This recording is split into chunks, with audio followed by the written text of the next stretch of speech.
Hello hi ನಮಸ್ತೆ, ನಾನು ನಿಮ್ಮ Rashmi. Welcome back to our YouTube channel. ಇವತ್ತು ನಾವು ತುಂಬ ಸೀರಿಯಸ್ ವಿಷಯ ಮಾತಾಡಲಿಕ್ಕೆ ಬಂದಿದ್ದೇವೆ. ಅಂದರೆ ಇವತ್ತು ಮನೆ ಫುಲ್ ನಮ್ದು ಅದೇ ವಿಷಯ ಡಿಸ್ಕಷನ್. ಸೊ ನಿಮ್ಮ ಹತ್ರ ಯಾಕೆ ನಮ್ಮ ಒಪಿನಿಯನ್ ಶೇರ್ ಮಾಡ್ಕೋಬಾರ್ದು ಅಂತ ಇವತ್ತು ವಿಡಿಯೋ ಮಾಡೋಣ ಅಂತ ಡಿಸೈಡ್ ಮಾಡಿದ್ವಿ. ಹೇಳು ಶನಿ. ಆ ವಿಷಯ ನಿಮ್ಗೆ ಎಲ್ರಿಗೂ ಗೊತ್ತೇ ಇದೆ. ಒಬ್ಬ ಹುಡುಗ ಮೇಲಿಂದ ಬಿದ್ದು ಸತ್ತೋಗಿದ್ದಾನೆ. ಅವನನ್ನು ಸೇವ್ ಮಾಡ್ಲಿಕ್ಕೆ ಹೋದ ಅವನ ಅಪ್ಪ ಜೊತೆಲೆ ಬಿದ್ದ್ಬಿಟ್ಟಿದ್ದಾರೆ. ಅದನ್ನ ನೋಡಿ ಅವರಮ್ಮ ಅವರು ಬಿದ್ದಿದ್ದಾರೆ. ಸೊ 3 ಜನ ಒಂದು ಮೊಬೈಲ್ಗೋಸ್ಕರ, ಒಂದು ಐಫೋನ್ಗೋಸ್ಕರ ಡೆತ್ ಆಗಿದೆ. ಸೊ ಇದು ಈಗಿನ ಜನರೇಷನ್ ಈ ಮೊಬೈಲ್ಗೋಸ್ಕರ ಎಲ್ಲಿ ತನಕ ಹೋಗ್ತಿದ್ದಾರೆ. ಇದು ತುಂಬಾ ಭಯಾನಕ ಅನಿಸ್ತಿದೆ ಕೇಳುವಾಗ್ಲೇ. 3 ಜೀವ ಅಂದ್ರೇನು, ಒಂದು ಫ್ಯಾಮಿಲಿನೇ ಹೇಳ್ಬೋದು. ಸೊ ಅದ್ರ ಬಗ್ಗೆ ಡಿಸ್ಕಸ್ ಮಾಡ್ತಿದ್ವಿ, ಏನಕ್ಕೆ ಹೀಗಾಯ್ತು, ಅವನ ಮೆಂಟಾಲಿಟಿ ಅವನು ಯಾವ ತರ ಇದ್ದ, ಪೇರೆಂಟಿಂಗ್ ಮಾಡೋದ್ರಲ್ಲಿ ಏನಾದ್ರು ಮಿಸ್ಟೇಕ್ ಆಯ್ತಾ, ಮಕ್ಕಳ ತಪ್ಪ, ಹಾ ಪೇರೆಂಟ್ಸ್ ತಪ್ಪ? ಪೇರೆಂಟ್ಸ್ ತಪ್ಪ, ಬೆಳೆಸಿರೋ ತಪ್ಪ, ಅಥವಾ ಏನ್ ಓಡ್ತಿತ್ತು ಅವನ ಮೈಂಡ್ ಸೆಟ್ ಅಲ್ಲಿ ಅಂತ ನಾವು ಮಾತಾಡ್ತಿದ್ದಿದ್ದು. ಸೊ ಆ ತರ ಮಾತಾಡ್ಬೇಕಾದ್ರೆ ನಮ್ಮ ಒಪಿನಿಯನ್ ನಿಮ್ ಜೊತೆ ಶೇರ್ ಮಾಡೋಣ ಅಂತ ಅನ್ನಿಸ್ತು. ಪ್ಲಸ್ ಅಂದ್ರೆ ನಮಗೂ ಮಕ್ಕಳಿದ್ದಾರೆ, ಮುಂದೆ ನಾವು ಹೇಗೆ ಡಿಸಿಷನ್ ತಗೋಬೇಕು ಅವೆಲ್ಲ ಥಿಂಕ್ ಮಾಡಿ ಹೌದು, ಡಿಸ್ಕಸ್ ಮಾಡಿದ್ವಿ ಇವತ್ತು ಫುಲ್. ಅಂದ್ರೆ ಮೇನ್ಲಿ ಮೊಬೈಲ್ ಅಡಿಕ್ಷನ್ ಇಷ್ಟೊಂದು ಯಾಕೆ ಆಗ್ತಿದೆ ಹೌದು. ಅನ್ನೋದು. ಏನ್ ಅನ್ಸುತ್ತಣ್ಣ ನಿಂಗೆ? ನಂಗೆ ಅನ್ಸುತ್ತೆ ಸೊಲ್ಯೂಷನ್ ಬಗ್ಗೆ ನಾನು ಆಮೇಲೆ ಬರ್ತೇನೆ. ಫಸ್ಟ್ ಈಗ ಪ್ರಾಬ್ಲಮ್ ಏನು ಅಂದರೆ, ನನ್ನ ಪ್ರಕಾರ ಈಗಿನ ಜನ್ರೇಷನಲ್ಲಿ ಅವರಿಗೆ ಸೋಷಿಯಲ್ ಮೀಡಿಯಾ ಇರೋದ್ರಿಂದ ಒಂದು ಅವ್ರದ್ದು ಪೇಷನ್ಸ್ ಕಮ್ಮಿ. ನಮ್ಮ ಜನ್ರೇಷನಲ್ಲಿ ಇದ್ದ ಪೇಷನ್ಸ್ ಅವ್ರ ಹತ್ರ ಇಲ್ಲ ಅನಿಸುತ್ತೆ. ಯಾಕಂದರೆ ಅವರು ರೀಲ್ಸ್ ಜನ್ರೇಷನ್, ಒಂದು 30 ಸೆಕೆಂಡ್ಗೆ 1 ನಿಮಿಷಕ್ಕೆ ರೀಲ್ ಮೇಲೆ ಮೇಲೆ ಮಾಡಿ ಪೇಷನ್ಸ್ ಲೆವೆಲ್ ಸ್ವಲ್ಪ ಕಡಿಮೆ ಇರ್ಬೋದು ಅವರಲ್ಲಿ. ಮತ್ತು ನಮ್ಮ ಜನ್ರೇಷನಲ್ಲಿ ನಾವು ಸ್ವಲ್ಪ ಭಯ ಭಕ್ತಿ ಗೌರವದಿಂದ ಇಟ್ಕೊಂಡು ನೋಡ್ಕೊತಿದ್ವಿ ನಮ್ಮ ದೊಡ್ಡವರನ್ನು. ಏಜಲ್ಲಿ ದೊಡ್ಡವರಿಗೆ ಒಂದು ಅವರು ಹೇಳಿದ್ದು ಸರಿನೋ ತಪ್ಪೋ ಅದು ಬೇರೆ ವಿಷಯ, ಆದರೆ ಕಿವಿ ಕೊಟ್ಟು ಕೇಳ್ತಿದ್ವಿ. ಈ ಕಿವಿಯಿಂದ ಕೇಳಿ ಆ ಕಿವಿಯಿಂದ ಬಿಡೋ ಥರ ಮಾಡ್ತಿರ್ಲಿಲ್ಲ. ಆದರೆ ಈಗಿನ ಜನ್ರೇಷನಲ್ಲಿ ಅದು ಸ್ವಲ್ಪ ಕಡಿಮೆ ಅನಿಸುತ್ತೆ ನನಗೆ. ಸ್ವಲ್ಪ ದೊಡ್ಡವರ ಬಗ್ಗೆ ಗೌರವ ಅನ್ನೋದು ಸ್ವಲ್ಪ ಕಡಿಮೆ. ಅದಕ್ಕೆ ಸೋಷಿಯಲ್ ಮೀಡಿಯಾನೂ ಕಾರಣ ಇರ್ಬೋದು. ಯಾಕಂದರೆ ಅವರ ಕೈಯಲ್ಲಿ ಮೊಬೈಲ್ ಇರೋದ್ರಿಂದ ಅವರಿಗೆ ಒಂದು ರೀತಿಯ ಪವರ್ ಇದ್ದಾಗೆ ಅನಿಸ್ತದೆ. ಆ ಮೊಬೈಲ್ ಇದ್ದರೆ ಇಡೀ ಪ್ರಪಂಚನೇ ನನಗೆ ಗೊತ್ತು, ಎಲ್ಲ ಈ ಪ್ರಪಂಚದಲ್ಲಿ ಏನೆಲ್ಲ ನಡೀತುಂಟು ಎಲ್ಲ ನನಗೆ ಮೊಬೈಲಲ್ಲೇ ಗೊತ್ತಾಗುತ್ತೆ ಅನ್ನೋ ಒಂದು ಫೀಲಿಂಗ್ ಇರೋದ್ರಿಂದ. ಎಸ್ಪೆಷಲಿ ಯಾವ ಏಜ್ಗೆ? ಈಗ ಎಸ್ಪೆಷಲಿ ಅಂದರೆ ಅದೇ 15ರಿಂದ ಅರೌಂಡ್ 15ರಿಂದ 20. ಸಮಸ್ಯೆ ಏನು ಅಂದರೆ, ಅದೊಂದು ಚಂಚಲ ವಯಸ್ಸು. ಮತ್ತು ನಾವು ಸಹ ಆ ಏಜ್ನಲ್ಲೇ ಬಂದವರು. ಆ ಏಜ್ನಲ್ಲಿ ತುಂಬ ಮನಸ್ಸು ತುಂಬ ಚಂಚಲ ಇರ್ತದೆ. ಆ ಏಜ್ನಲ್ಲಿ ಮೆಚ್ಯೂರಿಟಿ ಏನಿರ್ತದೆ ಅದಷ್ಟು ಅಷ್ಟರ ಮಟ್ಟಿಗೆ ಇರುವುದಿಲ್ಲ. ಅದೊಂದು ಮಿಡ್ಲ್ ಲೆವೆಲ್ ಮೆಚ್ಯೂರಿಟಿ ಸ್ಟಾರ್ಟ್ ಆಗಿರ್ತದೆ, ಬಟ್ ಅಷ್ಟು ಕಂಪ್ಲೀಟ್ ಮೆಚ್ಯೂರಿಟಿ ಇರುವುದಿಲ್ಲ. ಆ ಏಜಲ್ಲಿ ಏನು ಅನಿಸ್ತದೆ ಅಂದರೆ, ನನಗೆ ಎಲ್ಲ ಗೊತ್ತಿದೆ ಆದರೂ ನನ್ನನ್ನು ಯಾರೂ ಕೇಳೋದಿಲ್ಲ, ನಾನು ಹೇಳಿದ್ದು ಮಾತಿಗೆ ಬೆಲೆ ಇಲ್ಲ, ಆ ಥರ ಫೀಲಿಂಗ್ಸ್ ಇರೋದು ಜಾಸ್ತಿ ಆ ಏಜ್ನಲ್ಲಿ. ಸೊ ಪ್ರಾಬ್ಲಮ್ ಏನಾಗುತ್ತೆ ಅಂದರೆ, ಈ ಸೋಷಿಯಲ್ ಮೀಡಿಯಾದಿಂದ ಆಲ್ಗೋರಿದಮ್ ವರ್ಕ್ ಆಗೋದು ಹೇಗಂದರೆ, ನೀವೊಂದು 2 ರೀಲನ್ನು ಸ್ಕಿಪ್ ಮಾಡಿದ್ದನ್ನು ನೋಡಿದ್ರಿ ಅಂತ ಇಟ್ಕೊಳ್ಳಿ. ಫಾರ್ ಎಕ್ಸಾಂಪಲ್, ಈ ವಿಷಯದಲ್ಲಿ ಈಗ ಐಫೋನ್ ವಿಷಯದಲ್ಲಿ ನೋಡೋದಾದರೆ, ಆ ಹುಡುಗ ಒಂದು 2 ರೀಲ್ಸ್ ನೋಡಿದ್ದಿದ್ರೆ ಐಫೋನ್ ಬಗ್ಗೆ, ಒಳ್ಳೆ ರೀಲ್ಸು. ಆಲ್ಗೋರಿದಮ್ ಏನು ಮಾಡುತ್ತೆ ಅಂದರೆ, ಅವನಿಗೆ ಬರೀ ಐಫೋನ್ದೇ ಒಳ್ಳೆ ಒಳ್ಳೆ ರೀಲ್ಸೇ ತೋರ್ಸೋಕ್ಕೆ ಸ್ಟಾರ್ಟ್ ಮಾಡುತ್ತೆ. ಓಕೆನಾ? ಒಬ್ಬ ಮೆಚ್ಯೂರಿಟಿ ಇರುವ ಪರ್ಸನ್ಗೆ ಮತ್ತೆ ಅರ್ಥ ಆಗುತ್ತೆ, ಇದನ್ನೇ ತೋರಿಸ್ತಿದೆ ಇದು ಅಂತ. ನಾವು ಅದನ್ನು ಮತ್ತೆ ಸ್ಕಿಪ್ ಮಾಡ್ತೇವೆ, ಇಲ್ಲ ಬೇರೆ ನೋಡ್ಲಿಕ್ಕೆ ಸ್ಟಾರ್ಟ್ ಮಾಡ್ತೇವೆ. ಬಟ್ ಆ ವಿಷಯ ಇಷ್ಟ ಆದವರಿಗೆ ಒಂದು 100 ರೀಲ್ಸ್ ನೋಡಿದರೆ ಅದರಲ್ಲಿ 80 ರೀಲ್ಸ್ ಅವನಿಗೆ ಐಫೋನ್ ಬಗ್ಗೆನೇ ಬಂದರೆ, ಅವನಿಗೆ ಐಫೋನೇ ಪ್ರಪಂಚ ಅನ್ಸೋಕೆ ಸ್ಟಾರ್ಟ್ ಆಗುತ್ತೆ. ಅದನ್ನು ತಿಳ್ಕೊಳ್ಳೋ ಮೆಚ್ಯೂರಿಟಿ ಇರೋದಿಲ್ಲ, ಐಫೋನ್ ಪ್ರಪಂಚ ಅಲ್ಲ ಅಂತ. ಮತ್ತೆ ನನ್ನ ಹತ್ರ ಇಲ್ಲ ಅನ್ನೋ ಗಿಲ್ಟ್ ಕಾಡೋಕೆ ಸ್ಟಾರ್ಟ್ ಆಗುತ್ತೆ. ಇದನ್ನು ಹೇಳಬೇಕಂದ್ರೆ ಒಂದು ಹ್ಯೂಮನ್ ಸೈಕಾಲಜಿನೇ ಹಾಗೆ. ಈಗ ನಾವು ಸಣ್ಣರಿದ್ದಾಗ ನನ್ನ ಜೊತೆ ಇದ್ದ ಫ್ರೆಂಡ್ಸಿಗೆ 4 ಜನ ಫ್ರೆಂಡ್ಸಿಗೆ ಪೆಟ್ಟು ಬಿದ್ದರೆ ಜೊತೆಗೆ ನಂಗೂ ಬಿದ್ದರೆ ನನಗೆ ಬೇಜಾರಾಗೋದಿಲ್ಲ, ಅದು ಕಾಮನ್. ಅವರಿಗೂ ಬಿತ್ತಲ್ವ, ನಮಗೂ ಬೀಳ್ತಿತ್ತು ಸ್ಕೂಲಲ್ಲಿ, ಎಲ್ರಿಗೂ ಬೀಳ್ತಲ್ವ, ಬೇಜಾರಿಲ್ಲ, ನಗಾಡ್ಕೊಂಡು ಹೋಗ್ತಿದ್ವಿ ನಾವು. ಅದೇ 4 ಜನರಿಗೆ ಬೀಳಲಿಲ್ಲ, ಬರೀ ನಂಗೆ ಒಬ್ಬನಿಗೆ ಬಿತ್ತು ಅಂತ ಇಟ್ಕೋ ಪೆಟ್ಟು, ತುಂಬ ನೋವಾಗ್ತದೆ, ಅದು ತುಂಬ ಹರ್ಟ್ ಆಗ್ತದೆ. ಕರೆಕ್ಟ್. ಫ್ರೆಂಡ್ಸ್ 4 ಜನ ಫೇಲ್ ಆದರೆ ಅವ್ರ ಜೊತೆ ನಾನು ಫೇಲ್ ಆದರೆ ಬೇಜಾರಿಲ್ಲ, 4 ಜನ ಪಾಸಾಗಿ ನಾನು ಫೇಲ್ ಆದರೆ ಆಗ ಬೇಜಾರಾಗೋದು. ಸೊ ನಂಗೆ ಅನಿಸುತ್ತೆ ಈ ಹುಡುಗನ ಕೇಸಿನಲ್ಲೂ ಆ ಥರನೂ ಆಗಿರ್ಬೋದು. ಅವನ ಫ್ರೆಂಡ್ಸ್ ಹತ್ರ ಐಫೋನ್ ಇರ್ಬೋದು, ಅದೇ ಒಳ್ಳೆ ಅವ್ರು ಸ್ಕೂಲಲ್ಲಿ ಓದ್ತಿದ್ದಾರೆ. ಶೋ ಮಾಡ್ತಿರ್ತಾರೆ, ಇವನ ಹತ್ರ ಇರಲಿಲ್ಲ ಅಂದ ತಕ್ಷಣ ಅದೊಂಥರ ಕಾಡ್ಲಿಕ್ಕೆ ಸ್ಟಾರ್ಟ್ ಆಗ್ತದೆ ಮನಸ್ಸಲ್ಲಿ. ಮತ್ತು ಆ ಮೂಮೆಂಟಲ್ಲಿ ಅವ್ರಿಗೆ ಏನು ಅನ್ಸುತ್ತದೆ, ಐಫೋನೇ ಪ್ರಪಂಚ. ನನ್ನ ಪ್ರಕಾರ ಓವರ್ ಆಲ್ ಹೇಳಬೇಕಂದ್ರೆ, ಸೋಷಿಯಲ್ ಮೀಡಿಯಾದಲ್ಲಿ ಆಲ್ಗೋರಿದಮ್ ಹೇಗೆ ವರ್ಕ್ ಆಗ್ತದೆ ಅಂದರೆ, ಅದು ನಿಮ್ಮನ್ನು ಅದನ್ನೇ ಪ್ರಪಂಚ ಮಾಡಿಬಿಡ್ತದೆ. ಸೊ ಈಗ ಅವನು ಐಫೋನ್ದು ವೀಡಿಯೋ ನೋಡ್ತಿದ್ದ, ಅಥವಾ ಈಗ ಫಾರ್ ಎಕ್ಸಾಂಪಲ್ ಇದನ್ನು ಐಫೋನೇ ತಗೊಳ್ಬೇಕಂತಿಲ್ಲ, ನೀವು ಯಾರಿಗಾದ್ರೂ ಶೂಸ್ ಇಷ್ಟ ಅಂತ ಇಟ್ಕೊಳ್ಳಿ. ಅವ್ರು ಶೂಸ್ದು 4 ವೀಡಿಯೋ ತೋರಿಸಿದ್ರೆ ಅವನಿಗೆ 40,000 50,000 ಶೂಸು ಅದರದ್ದೇ ರೀಲ್ ಬರ್ಲಿಕ್ಕೆ ಸ್ಟಾರ್ಟ್ ಆಗುತ್ತೆ. ಸೊ ಅವನ ಪ್ರಪಂಚನೇ ಅನಿಸುತ್ತೆ ಅವನಿಗೆ, 40,000 50,000 ಶೂ ನನ್ನ ಹತ್ರ ಇದೆ, ನಾನು ದೊಡ್ಡ ಜನ ಆಗ್ತೇನೆ, ನನ್ನ ಜೀವನದಲ್ಲಿ ನಾನು ಒಂದು ನನಗೆ ರೆಸ್ಪೆಕ್ಟು ಸಕ್ಸಸ್ ಆದ ಹಾಗೆ ಅನ್ನೋದು, ನಾನೊಬ್ಬ ಸ್ಟಾರ್ ಅನ್ನೋ ಫೀಲಿಂಗ್ ಬಲ್ಲಿ ಸ್ಟಾರ್ಟ್ ಆಗ್ತದೆ. ಇದನ್ನು ಕಂಪ್ಲೀಟಾಗಿ ಅವರನ್ನು ದೂರ್ಲಿಕ್ಕೂ ಸಾಧ್ಯ ಇಲ್ಲ, ಯಾಕಂದರೆ ಅದನ್ನು ಕಂಪ್ಲೀಟಾಗಿ ತಿಳ್ಕೊಳ್ಳೋಷ್ಟು ಮೆಚ್ಯೂರಿಟಿ ಇರೋದಿಲ್ಲ. ಫಾರ್ ಎಕ್ಸಾಂಪಲ್, ಈಗ ನಾವು ಸಣ್ಣದಿರುವಾಗ ಕೆಲವರು 1 ಮಾರ್ಕ್ ಕಮ್ಮಿ ಆಯಿತು, 2 ಮಾರ್ಕ್ ಕಮ್ಮಿ ಆಯಿತು ಅಂತ ಅಳ್ತಿದ್ದವರು ನೋಡಿದ್ದೇವೆ ನಾವು ಸ್ಕೂಲಲ್ಲಿ. ಹೌದು. ಇವಾಗ ನಾವು ಅವರಿಗೆ ಮಾರ್ಕ್ಸ್ ಕಾರ್ಡ್ ಎಲ್ಲುಂಟು ಕೇಳಿದರೆ ಅವರಿಗೆ ನೆನಪಿರುವುದಿಲ್ಲ. ಅದೇ ಮಾರ್ಕ್ಸ್ ಕಾರ್ಡು 1 ಮಾರ್ಕ್ ಕಮ್ಮಿಯಾಗಿ ಮಾರ್ಕ್ಸ್ ಕಾರ್ಡು ಎಲ್ಲಿದೆ ಅಂತಲೇ ಗೊತ್ತಿಲ್ಲ, ಎಲ್ಲೋ ಫೈಲಲ್ಲಿ ಮುಚ್ಚಿ ಇಟ್ಕೊಂಡು ಎಷ್ಟು ಮಾರ್ಕ್ ಬಂದಿದೆ ಅಂತ ಸಹ ನೆನಪಿರುವುದಿಲ್ಲ. ಈ ಎಕ್ಸಾಂಪಲ್ ಯಾಕೆ ಕೊಟ್ಟದಂದರೆ, ನಾನು ಆ ಏಜಿನಲ್ಲಿ ಏನು ತುಂಬ ಇಂಪಾರ್ಟೆಂಟ್ ಇದೇ ನಮ್ಮ ಜೀವನ ಏನೋ ಅನಿಸ್ತಿರ್ತದೆ, ಅದು ಆ್ಯಕ್ಚುಲಿ ಇಂಪಾರ್ಟೆಂಟೇ ಆಗಿರೋದಿಲ್ಲ. ಆದರೆ ಆ ಏಜ್ನಲ್ಲಿ ಆ ಮನಸ್ಥಿತಿ ಹೇಗಿರ್ತದೆ ಅಂದರೆ ಅದೇ ಇಂಪಾರ್ಟೆಂಟ್, ಅದು ಬಿಟ್ಟು ಆ ಮೂಮೆಂಟಲ್ಲಿ ಅದೇ ಇಂಪಾರ್ಟೆಂಟ್, ಅದೇ ಪ್ರಪಂಚ ಅನಿಸ್ತಿರ್ತದೆ. ಅಂದ್ರೆ ಈಗಿನ ಜನರೇಷನ್ ಅವರಿಗೆ ನೀವು ಆವಾಗ ಹೇಳಿದಾಗೆ ಭಯ ಭಕ್ತಿ ಇಲ್ಲ, ಅಂದ್ರೆ ಬೆಳೆಸೋ ರೀತಿ ಕೂಡ ಅಷ್ಟೇ ಇಂಪಾರ್ಟೆಂಟ್ ಆಗಿರ್ತದೆ. ಅಂದ್ರೆ ಸ್ಟಾರ್ಟಿಂಗ್ ಇಂದ ಮನೆಯಲ್ಲಿ ಮಕ್ಕಳ ಜೊತೆ ನಾವು ಅಷ್ಟು ಕ್ಲೋಸ್ ಆಗಿ ಇನ್ವಾಲ್ವ್ ಆಗಿ ಮಾತಾಡೋದಿಲ್ಲ.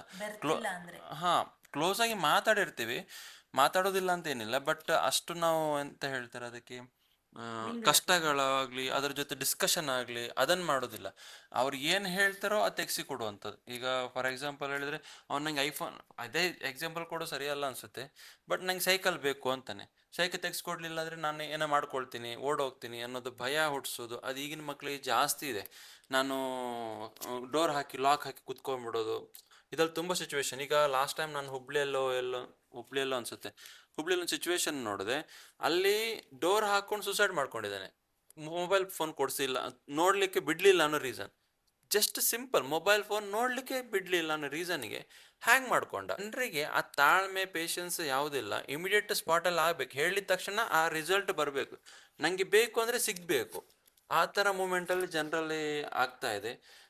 ಲಾಸ್ಟ್ ಟೈಮ್ ನೀವು ಹೇಳಿದ್ರೆ ಬ್ರಹ್ಮ ಅವರದ್ದು, ಅವನೇನೋ ಕೇಳಿದ ಅಂತ ಹುಡುಗ ಅಂತ, ಕೊಡ್ಲಿಲ್ಲ ಅನ್ನೋ ರೀಸನ್ಗೆ ಕಿರಿಕಿರಿ ಮಾಡಿ ಕೊಡ್ಲಿಲ್ಲಲ್ಲ, ಅಪ್ಪ ಅಮ್ಮ ಪೇರೆಂಟ್ಸ್ ಕಿರಿಕಿರಿ ಮಾಡ್ತಿದ್ರು, ಚೊರೆ ಮಾಡ್ತಿದ್ರು ಅಂತ ಹೇಳಿ ಸುತ್ತೆಯಲ್ಲಿ ಹಿಡ್ಕೊಂಡು ಮರ್ಡರ್ ಮಾಡಿದ್ರು. ಅಂದ್ರೆ ಎಷ್ಟು ಈ ಮನುಷ್ಯನಿಗೆ ಲೈಫ್, ಅಂದ್ರೆ ಆ ಏಜ್ ಅಲ್ಲಿ ಜನರಿಗೆ ಅಥವಾ ಮಕ್ಕಳಿಗೆ ಲೈಫ್ ನ ವ್ಯಾಲ್ಯೂ ಗೊತ್ತಿಲ್ಲ. 0% ಅಂತ ಹೇಳ್ಬೋದು. ಅಂದ್ರೆ ಏನ್ ಆಗ್ತದೆ ಅದರಿಂದ, ನೆಕ್ಸ್ಟ್ ರಿಸಲ್ಟ್ ಏನಾಗುತ್ತೆ, ಮುಂದೆ ಹೇಗೆ ಲೈಫ್ ಆಗೋಗುತ್ತೆ, ಆ ಕ್ಯಾಲ್ಕುಲೇಷನ್ ಮಾಡಕ್ ರೆಡಿ ಇಲ್ಲ. ಸುಮ್ನೆ ಆ ಮೂಮೆಂಟಿಗೆ ಏನ್ ಥಿಂಕ್ ಮಾಡ್ತಾರೋ ಅದೇ ಲೈಫ್ ಅಂತ ಅನ್ಕೊಂಡಿರ್ತಾರೆ. ಈಗ ನಾನು ಹೇಳುದಂದ್ರೆ, ನಮ್ಮ ಸುತ್ತಮುತ್ತನೇ ಈ ಜೆನ್ಜಿ ಜನರೇಷನ್ ಇದೆ. ನಾನು ಅಬ್ಸರ್ವ್ ಮಾಡಿದ್ದು ಮೇನ್ಲಿ ಏನಂದ್ರೆ, ಅವರಿಗೆ ಮೊಬೈಲ್ ಬಿಟ್ಟು ಬೇರೆ ಪ್ರಪಂಚವೇ ಇಲ್ಲ. ಈಗ ನಮ್ಮ ಸುತ್ತಮುತ್ತ ಹೇಳುದಿದ್ರು ಸಹ ಅವರಿಗೆ ಬೇರೆ ಯಾವುದು ಸಹ ಬೇಡ, ಖಾಲಿ ಮೊಬೈಲ್ ನೋಡ್ತಾ ಇದ್ರೆ ಸಾಕು. ಅವರಿಗೆ ಫ್ಯಾಮಿಲಿ ಜೊತೆ ಮಿಂಗಲ್ ಆಗ್ಬೇಕಂತಿಲ್ಲ, ಯಾವುದೇ ಸೊಸೈಟಿಲಿ ನಡೆಯೋ ಯಾವುದೇ ಇಶ್ಯೂಸ್ ಬೇಕಾಗಿಲ್ಲ, ಖಾಲಿ ಮೊಬೈಲಲ್ಲಿ ಕುತ್ಕೊಂಡು ರೀಲ್ಸ್ ಮಾಡೋದು ಅಷ್ಟೇ. ಈಗ ಅದು ಕಾನ್ಸಂಟ್ರೇಷನ್ ಆಗಿದೆ ನಾನು ನೋಡಿರೋ ಥರ. ಸೊ ಆ ಅಡಿಕ್ಷನ್ ಮೇಯ್ನ್ ಆಗಿ ನನಗನ್ಸುತ್ತೆ ಸೋಷಿಯಲ್ ಮೀಡಿಯಾದಿಂದಲೇ ಇವೆಲ್ಲ ಇಷ್ಟು, ಅಥವಾ ಪಿಯರ್ ಗ್ರೂಪ್ಸ್, ಫ್ರೆಂಡ್ಸ್ ಗ್ರೂಪಿಂದ ತುಂಬ ರಿಚ್ ಇರೋ ಹುಡುಗರ ಜೊತೆ ಎಲ್ಲ ಮಿಂಗಲ್ ಆಗಿ ಮಿಡಲ್ ಕ್ಲಾಸ್ ಅವರು ಸ್ವಲ್ಪ ಮೈಂಡ್ ಸೆಟ್ ಬೆಳೆಸ್ಕೋತಾರೆ, ನಂಗೂ ಬೇಕು ಆ ಮೆಟೀರಿಯಲಿಸ್ಟಿಕ್ ಲೈಫಿಗೆ ಅಡಿಕ್ಟ್ ಆಗೋದು ಅಂತಾರೆ ಅದನ್ನ. ಸೊ ಆವಾಗ ನಾವು ಅವರಿಗೆ ಏನು ಮಾಡ್ಬೇಕಂದ್ರೆ, ಆ ಮೆಟೀರಿಯಲ್ಸ್ಗಿಂತ ನಮ್ಮ ಲೈಫೇ ಇಂಪಾರ್ಟೆಂಟ್, ನಮ್ಮ ಜೀವನ ಬೇರೆ ಇದೆ, ಬರೀ ಮೆಟೀರಿಯಲ್ಸ್ ತಗೊಂಡ್ರೆ ಮಾತ್ರ ಜೀವನ ಸಕ್ಸಸ್ ಅಲ್ಲ ಅಂತ ಒಂದು ಹೇಳ್ಕೊಡ್ಬೇಕು ಅಂತ, ಅಲ್ವಾ? ಅವ್ರು ಏನೇ ರಿಕ್ವೈರ್ಮೆಂಟ್ ಕೇಳಿರ್ತಾರೆ, ಅವ್ರು ಕೇಳ್ತಾರೆ, ಯಾಕಂದ್ರೆ ಅವರಿಗೆ ಪರ್ಚೇಸ್ ಮಾಡ್ಲಿಕ್ಕೆ ಆಗೋದಿಲ್ಲ, ಅವ್ರು ಕೇಳಿ ತಗೋಬೇಕು. ಬಟ್ ಅವ್ರು ಕೇಳಿದ ತಕ್ಷಣ ನಾವು ಕೈಗೆ ಎತ್ತಿ ಕೊಡೋದು, ಅದು ನೋಡಬೇಕು. ಎಲ್ಲ ಕೊಡಬಾರ್ದು ಅಂತ ನಾನು ಹೇಳ್ತಾ ಇಲ್ಲ, ಯಾವುದು ಕೊಡಬೇಕು ಯಾವುದು ಕೊಡಬಾರ್ದು ಅನ್ನೋದು ಪೇರೆಂಟಿಂಗ್ ಆಗಿ ನಾವು ಆಲೋಚನೆ ಮಾಡಬೇಕಾಗುತ್ತೆ. ಈಗ 3ನೇ ವರ್ಷ 4ನೇ ವರ್ಷ ಮಗುವಿಗೆ ಏನು ಇಂಪಾರ್ಟೆಂಟ್ ಇದೆ, ಅವ್ನು ಕೇಳಿದ ಬುಕ್ಸ್ ಕೇಳಿದ, ಯಾವುದೋ ಕಾಮಿಕ್ ಬುಕ್ ಕೇಳಿದ, ಅದು ಕೊಡ್ಬೋದು, ಅವ್ನ ಲೈಫಿಗೆ ಯೂಸ್ ಆಗುತ್ತೆ ಅಂದ್ಕೊಳ್ತೀನಿ. ಬಟ್ ಹಾಗಂತೇಳಿ ಅವನು ನಂಗೆ ಸೈಕಲ್ ಬೇಕು ಕೇಳಿದ, ಅಥವಾ ಇನ್ನೊಂದೇನೋ ಕಾಸ್ಟ್ಲಿ ಐಟಮ್ ಕೇಳಿದ ಅಂತಂದರೆ ಅದು ಕೊಡಬೇಕಾ ಬೇಡವಾ, ಆ ಮೂಮೆಂಟಿಗೆ ಬೇಕಾ, ಅಥವಾ ಅದಕ್ಕೊಂದು ಅವನಿಗೆ ಡಿಲೇ ಮಾಡೋದು. ಅಂದರೆ ಡಿಲೇ ಯಾಕೆ ಮಾಡ್ಬೇಕಂದ್ರೆ ಅದಕ್ಕೆ ಅಗತ್ಯತೆ ಏನಿದೆ ಅಥವಾ ಕಷ್ಟ ಏನಿದೆ ಅನ್ನೋದು ತಿಳಿಸಿಕೊಡುವಂಥದ್ದಾಗಿರ್ಬೋದು. ಅಂದರೆ ಈಗ ಬರ್ತ್ಡೇ ಟೈಮಲ್ಲಿ ನಿಂಗೆ ತೆಗೆಸ್ಕೊಡ್ತೇನೆ ಅಂತ ಸ್ವಲ್ಪ ಟೈಮ್ ತಗೊಂಡು ಅವನ ಪೇಷನ್ಸಲ್ಲಿ ಕಾಯುವ ತಾಳ್ಮೆ ನಾವು ಹೇಳಿಕೊಡ್ತಾ ಇಲ್ಲ ಮಕ್ಕಳಿಗೆ. ಅವನು ಅಂದರೆ ಈಗ ಸಿಂಪಲ್ ಆಗಿ ಎಲ್ಲರ ಹತ್ರ ಕ್ರೆಡಿಟ್ ಕಾರ್ಡ್ ಇದೆ, ಅಥವಾ ದುಡ್ಡಿನ ಪ್ರಾಬ್ಲಮ್ಸ್ ತುಂಬ ಕಡಿಮೆ ಜನರಲ್ಲಿ. ಏನೋ ಅರೇಂಜ್ ಮಾಡ್ತಾರೆ, ಹೇಗೋ ಅರೇಂಜ್ ಮಾಡ್ತಾರೆ, ಎಲ್ಲೋ ಸಿಗುತ್ತೆ ದುಡ್ಡು, 10-20 ಸಾವಿರ 50 ಸಾವಿರ ಎಲ್ಲೋ ಸಿಗುತ್ತೆ. ಅದರಿಂದ ಇಮಿಡಿಯೇಟ್ ತೆಗೆಸಿ ಕೊಡುವಂಥದ್ದು ಪ್ರಾಬ್ಲಮ್ ಆಗ್ತಾ ಇರೋದ್ರಿಂದ ಇದು ಆಗ್ತಾ ಇದೆ ಅಂತ ನನ್ನ ಆಲೋಚನೆ. ಮೇನ್ಲಿ ನಾನು ಹೇಳೋದಂದ್ರೆ, ಮಕ್ಕಳ ಹತ್ರ ಓಪನ್ ಆಗಿ ಮಾತಾಡಬೇಕು. ಆ್ಯಂಡ್ ಏನೇ ಡಿಸ್ಕಷನ್ಸ್ ಇದ್ರೆ, ಇವಾಗ ನಾವು ಮನೆ ಪ್ರಾಬ್ಲಮ್, ಗಂಡ ಹೆಂಡತಿ ಇಬ್ಬರೇ ಕೂತ್ ಮಾತಾಡ್ತೀವಿ, ನಾಳೆ ಅಲ್ಲಿ ಲೋನ್ ಕಟ್ಲಿಕ್ಕಿದೆ, ರೆಂಟ್ ಕೊಡ್ಬೇಕು ಅಂತ. ಅದು ಮಕ್ಕಳ ಎದುರೇ ಮಾತಾಡಿ ಅಲ್ಲ, ಯಾಕೆ ಹಿಂದೆ ಮಾತಾಡ್ತೀರಿ? ನಾವ್ ಅಂದ್ಕೊಳ್ಳೋದು ನಮ್ಮ ಕಷ್ಟ ಮಕ್ಕಳಿಗೆ ಗೊತ್ತಾಗೋದು ಬೇಡ ಅಂತ. ಆಕ್ಚುಲಿ ದೊಡ್ಡ ತಪ್ಪದು. ನಮ್ಮ ಕಷ್ಟ ಮಕ್ಕಳಿಗೆ ಗೊತ್ತಾಗ್ಬೇಕು. ಇವಾಗ ನಮ್ಮ ಮಕ್ಕಳೇ ಕೇಳ್ತಾರೆ, ಅವ್ರ ಹತ್ರ ಕಾರ್ ಇದೆ, ನಾವೊಂದು ಕಾರ್ ತಗೊಳ್ಳೋ ಅಂತ. ನಾವು ಅವ್ರಿಗೆ ಎಕ್ಸ್ಪ್ಲೇನ್ ಮಾಡ್ತೀವಿ, ನಮ್ಮ ಸಂಬಳ ಇಷ್ಟು, ಇವಾಗ ಇಷ್ಟು ನಾವು ಇದಕ್ಕೆ ಕೊಡ್ತಿದೀವಿ, ಇವಾಗ ಸಾಧ್ಯ ಇಲ್ಲ, 1 ವರ್ಷ ನಂತರ ಅಂತ. ಅವರಿಗೆ ಅದು ಎಷ್ಟು ಅರ್ಥ ಆಗುತ್ತೋ ಆಗಲ್ಲೋ ಅದು ಬೇರೆ ವಿಷಯ. ಆದ್ರೆ ನಾವು ಹೇಳ್ಬೇಕು, ನಮ್ಗೆ ಇಷ್ಟು ಸಂಬಳ ಇದೆ, ಇಷ್ಟು ರೆಂಟ್ ಹೋಗುತ್ತೆ. ಸೊ ನೀನ್ ಕೇಳಿದಕ್ಕೆ ನಮ್ಮ ಹತ್ರ ಸದ್ಯಕ್ಕೆ ದುಡ್ಡಿಲ್ಲ, ಒಂದು 6 ತಿಂಗಳು ಕಾಯ್ಬೇಕು, ಈ ತರ. ಮತ್ತೆ ಅಥವಾ ಎಷ್ಟು ಅಗತ್ಯ ಇದೆ ಅದು ಹಾ, ಅಂತ ಅದು ಎಷ್ಟು ಅವ್ರಿಗೆ ಅರ್ಥ ಅಗತ್ಯ, ನಿನ್ನ ಮಾಡಿಸ್ಬೇಕು. ಏಜಿಗೆ ಅದು ಎಷ್ಟು ಅಗತ್ಯ ಇದೆ, ಇವಾಗ ನಿನ್ಗೆ ಏನು ಆಕ್ಚುಲಿ ಅಗತ್ಯ ಇರೋದು ಏನು, ಇದನ್ನ ನಾವು ಅರ್ಥ ಮಾಡಿಸ್ಬೇಕು. ಅಂಡ್ ಸಣ್ಣ ಪುಟ್ಟದೇ ಕೇಳಲಿ, ಇವಾಗ ಏನಾದ್ರು ಬಿಸ್ಕೆಟ್ ಕೇಳಿದ್ರೆ ಅನ್ಕೊಳ್ಳಿ, ಸಡನ್ಲಿ ಹೋಗಿ ಅಂಗಡಿ ಹೋಗಿ ತಗೋ 10 ರೂಪಾಯಿ 20 ಆ ತರ ಮಾಡಕ್ ಹೋಗ್ಬೇಡಿ ನಾನು ಹೇಳುದು. ಸೊ ಅವಾಗ ದುಡ್ಡಿನ ವ್ಯಾಲ್ಯೂ 10 ರೂಪಾಯಿಗ್ಲಿ 20 ರೂಪಾಯಿಗ್ಲಿ ವ್ಯಾಲ್ಯೂ ಗೊತ್ತಾಗಲ್ಲ. ನಾನು ಹೇಳುದು, ಅದಕ್ಕೋಸ್ಕರ ಅವ್ರು ಅರ್ನ್ ಮಾಡಕ್ಕೆ ಏನಾದ್ರು ಹೇಳಿ, ಈ ಕೆಲಸ ಮಾಡು ಆಮೇಲೆ ಕೊಡಿಸ್ತೀನಿ ಅಂತ. ಇಲ್ಲ ಹೋಲ್ ಡೇ ಏನಾದ್ರು ಕೆಲಸ ಹೇಳಿರಿ, ಕೆಲಸ ಮಾಡಿಸ್ಬಾರ್ದು ಮಕ್ಕಳ ಹತ್ರ, ಅದು ತಪ್ಪು. ಅಂದ್ರೆ ಫ್ರೀ ಆಗಿ ಯಾವ್ದು ಬರಲ್ಲ ಹಾ, ಬರಲ್ಲ. ಅಂತ ನೀನ್ ಒಂದು. ಕಷ್ಟಪಟ್ರೆ ನಿನಗ್ ಸಿಗತ್ತೆ. ಅಂಡ್ 2 3 ಆಪ್ಷನ್ ಕೇಳ್ತಾರೆ, ಇವಾಗ ಇದ್ ಕೇಳ್ತಾರೆ, ನಂಗೆ 2 ಬಿಸ್ಕೆಟ್ 2 ಚಾಕ್ಲೇಟ್, ಅವಾಗ ಹೇಳಿ ಯಾವ್ದಾದ್ರು ಒಂದು. ಯಾಕಂದ್ರೆ ಒಂದು ತಗೊಳ್ಬೇಕಾದ್ರೆ ನಾವು ಒಂದು ಕಳ್ಕೊಳ್ಳೇಬೇಕು. ಇದು ಆಕ್ಚುಲಿ ಮೇನ್ ಅರ್ಥ ಆಗ್ಬೇಕು ಮಕ್ಕಳಿಗೆ. 2 3 ಇವಾಗ ಬರ್ಡೇಗೆ ಏನ್ ಬೇಕು, ನಂಗೆ ಡ್ರೆಸ್ ಬೇಕು, ಟಾಯ್ಸ್ ಬೇಕು, ಇನ್ನೊಂದ್ ಬೇಕು, ಆ ತರ ಕೇಳ್ತಾರೆ. ನಾವೇನ್ ಮಾಡ್ತೀವಿ, ಎಲ್ಲ ಕೊಡ್ಸಕ್ ಹೋಗ್ತೀವಿ. ಯಾಕಂದ್ರೆ ನಮ್ಗಿರೋದು ಒಬ್ಬಳೇ ಮಗಳು ಅಥವಾ ಒಬ್ಬನೇ ಮಗ, ನಾವು ಚಿಕ್ಕವ್ರು ಇರ್ಬೇಕಾದ್ರೆ ನಂಗೆ ಸಿಕ್ಕಿಲ್ಲ, ನಮ್ಮ ಮಕ್ಳಿಗೆ ಹಾಗಾಗ್ಬಾರ್ದು, ಇದೆಲ್ಲ ನಮ್ದು ಥಾಟ್ಸ್. ಆಕ್ಚುಲಿ ಅದು ನಾವು ಮಾಡ್ತೀವಿ, ಬಟ್ ಇವೆಲ್ಲ ಇನ್ಸಿಡೆಂಟ್ ನೋಡ್ಕೊಂಡು ನಾವು ಕಲಿಬೇಕು ಆಕ್ಚುಲಿ. ಹೌದು, ಆಕ್ಚುಲಿ ಇದ್ರಲ್ಲಿ ನಾವು ಕಲಿಬೇಕು. ಕಲಿಯೋ ತುಂಬಾ ಇದೆ ಇಂಥ ಇನ್ಸಿಡೆಂಟ್ ಅಲ್ಲಿ. ಅಣ್ಣ, ನೀನು ಫ್ಯಾಮಿಲಿ ಮಿಂಗ್ಲಿಂಗ್ ಹೇಗೆ, ಈಗದ್ದು ಜನರೇಷನ್ ನಮ್ಮ ಜನರೇಷನ್ ಹೆಂಗಿದ್ದಾಗ ಹೇಗಿತ್ತು, ಈಗದ್ದು ಡಿಫ್ರೆನ್ಸ್ ಏನಿದೆ? ಅದೇ ಈಗಿದ್ದ ಡಿಫ್ರೆನ್ಸ್ ಅಂದರೆ ಅದು ಇವಾಗಿನ ಜನ್ರೇಷನ್ಗೆ ಫ್ಯಾಮಿಲಿ ಜಾಸ್ತಿ ಆಗಿದೆ. ನ್ಯೂಕ್ಲಿಯರ್ ಫ್ಯಾಮಿಲಿ ಜಾಸ್ತಿ ಆಗಿರೋದ್ರಿಂದ ಅವರು ದೊಡ್ಡ ದೊಡ್ಡ ಜಾಯಿಂಟ್ ಫ್ಯಾಮಿಲಿ ಜಾಸ್ತಿ ಗೊತ್ತಿಲ್ಲದೆ ಇರೋದ್ರಿಂದ ಅವರು ಜಾಯಿಂಟ್ ಫ್ಯಾಮಿಲಿ ಜೊತೆ ಮಿಂಗಲ್ ಆಗೋದ್ರಲ್ಲೂ ಹಿಂಜರಿತಾರೆ. ಸ್ವಲ್ಪ ಫ್ಯಾಮಿಲಿ ಕನೆಕ್ಷನ್ಸ್ ಕಡಿಮೆ, ಜೊತೆಗೆ ಇದೆ ಸೋಷಿಯಲ್ ಮೀಡಿಯಾ ಬಂದಿರೋದ್ರಿಂದ ಅದರಲ್ಲೇ ಟೈಮ್ ಪಾಸ್ ಮಾಡ್ತಿರ್ತಾರೆ. ಬಟ್ ಸಮಸ್ಯೆಗಳು ಬಹುಶಃ ಎಲ್ರಿಗೆ ಈಗ ನೋಡುವವರಿಗೂ ಸಹ ಗೊತ್ತಿರ್ತದೆ. ನಾವು ಕಾರಣ ಸ್ಪೆಸಿಫಿಕ್ ಆಗಿ ಹೇಳಬೇಕಾಗಿಲ್ಲ, ಅವರಿಗೂ ಗೊತ್ತಿರ್ತದೆ. ಸೋಷಿಯಲ್ ಮೀಡಿಯಾ ಇರ್ಬೋದು, ನಮ್ಮದು ಎಜುಕೇಷನ್ ಸಿಸ್ಟಮ್ಮು, ಸೊಸೈಟಿ, ಇದರಿಂದಾಗೆಲ್ಲ ಇವ್ರು ಮಾಡ್ತಿರ್ಬೋದು ಅಂತ. ಬಟ್ ಅದಕ್ಕೆ ಸೊಲ್ಯೂಷನ್ ಏನಂದರೆ, ಕೆಲವರು ಏನು ಮಾಡ್ತಾರೆ ಅಂದರೆ ಮೊಬೈಲೇ ಕೊಡೋದಿಲ್ಲ, ಮೊಬೈಲ್ ಕಂಪ್ಲೀಟಾಗಿ ಕೊಡೋದೇ ಇಲ್ಲ, ನಿಲ್ಲಿಸ್ಬಿಡೋದು. ನನ್ನ ಅನಿಸಿಕೆ ಏನಂದರೆ ಅದು ಸೊಲ್ಯೂಷನ್ ಅಲ್ಲ. ಈಗ ಸೋಷಿಯಲ್ ಮೀಡಿಯಾದಿಂದ ಪ್ರಾಬ್ಲಮ್ ಆಗ್ತಿದೆ ಅಂತಾದರೆ ಸೋಷಿಯಲ್ ಮೀಡಿಯಾ ಯೂಸ್ ಮಾಡಿಕೊಂಡೆ ಅದನ್ನು ಸಾಲ್ವ್ ಮಾಡ್ಬೋದು. ಯಾಕಂದರೆ ಸೋಷಿಯಲ್ ಮೀಡಿಯಾದಲ್ಲಿ ಪಾಸಿಟಿವ್ ನೆಗೆಟಿವ್ ಎರಡೂ ಇದೆ. ಫಾರ್ ಎಕ್ಸಾಂಪಲ್, ಈಗ ಅವ್ರ ಮೊಬೈಲು ಐಫೋನ್ನ ಹುಡುಗನ ಎಕ್ಸಾಂಪಲೇ ತಗೊಂಡ್ರೆ, ಅವನು ಮೋಸ್ಟ್ಲಿ ಅನಿಸುತ್ತೆ ಸೋಷಿಯಲ್ ಮೀಡಿಯಾ ಅಥವಾ ಅವನ ಫ್ರೆಂಡ್ಸಿಂದ ಇಂಪ್ರೆಸ್ ಆಗಿ ಐಫೋನ್ ಬೇಕು ಅಂತ ಹಠಕ್ಕೆ ಬಿದ್ದಿರ್ಬೋದು. ಆದರೆ ನಿಮಗೆ ಈಗ ಸೋಷಿಯಲ್ ಮೀಡಿಯಾದಲ್ಲಿ ಸರ್ಚ್ ಮಾಡಿದರೆ ಐಫೋನ್ ಯಾಕೆ ತಗೋಬಾರ್ದು ಅಂತ ನಿಮಗೆ ಅದರಲ್ಲೇ ವಿಡಿಯೋಗಳು ಸಿಗ್ತವೆ, ಅದರಲ್ಲೇ ರೀಲ್ಸ್ಗಳು ಸಿಗ್ತವೆ. ಯಾಕೆ ಐಫೋನು ಅಗತ್ಯ ಇಲ್ಲ, ಯಾಕೆ ತಗೋಬಾರ್ದು, ಅದರಿಂದ ಸೈಡ್ ಎಫೆಕ್ಟ್ಸ್ ಏನು, ಫ್ಯೂಚರ್ ಏನಾಗ್ತದೆ, ಅದನ್ನೇ ಯೂಸ್ ಮಾಡಿಕೊಂಡು ಅಂಥ ಹುಡುಗರಿಗೆ ಎಕ್ಸ್ಪ್ಲೇನ್ ಕೂಡ ಮಾಡ್ಬೋದು. ಯಾಕಂದರೆ ಅವರ ಜೀವನ ಸೋಷಿಯಲ್ ಮೀಡಿಯಾ ಆಗಿರೋದ್ರಿಂದ ಅವರಿಗೆ ಸೋಷಿಯಲ್ ಮೀಡಿಯಾದಲ್ಲಿ ಇಂಪ್ರೆಸ್ ಆಗ್ತಾರೆ ಅವರು. ಯಾಕಂದರೆ ಅವ್ರ ಪ್ರಾಬ್ಲಮ್ ಏನಂದ್ರೆ, ನಾನು ಹೇಳಿದಾಗ ಆಲ್ಗೋರಿದಮ್ ಹೇಗಿರ್ತದೆ ಅಂದರೆ, ಅವರು ಏನು ನೋಡ್ತಾರೆ ಅದನ್ನು ತೋರಿಸಿರ್ತದೆ. ಅವರಿಗೆ ಅದರ ಅಪೋಸಿಟ್ ವ್ಯೂಸ ತೋರಿಸಿ ಅದರಿಂದನೂ ಅವರನ್ನು ಕನ್ವಿನ್ಸ್ ಮಾಡೋ ಟ್ರೈ ಮಾಡ್ಬೋದು ಈಗ ಜನ್ರೇಷನ್. ಮತ್ತೆ ನನ್ಗನ್ಸುದು ಅದು ಒಂದು ಪ್ಲಸ್, ಫ್ಯಾಮಿಲಿ ಜೊತೆ ಟೈಮ್ ಸ್ಪೆಂಡ್ ಮಾಡ್ಬೇಕು. ಫ್ಯಾಮಿಲಿ ಜೊತೆ ಟೈಮ್ ಸ್ಪೆಂಡ್ ಮಾಡೋದು.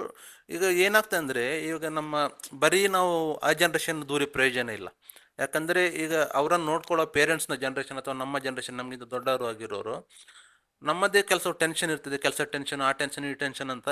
ಮಕ್ಕಳು ಏನಾದರೂ ಏನು ತಪ್ಪು ಮಾಡಿದಾಗ ಬೈಯೋದೇ ಜಾಸ್ತಿ ಆಗ್ತದೆ. ಫ್ರಸ್ಟ್ರೇಷನಲ್ಲಿ ಬೇಗ ಸಿಟ್ಟು ಬರೋದು, ಬೈಯೋದು.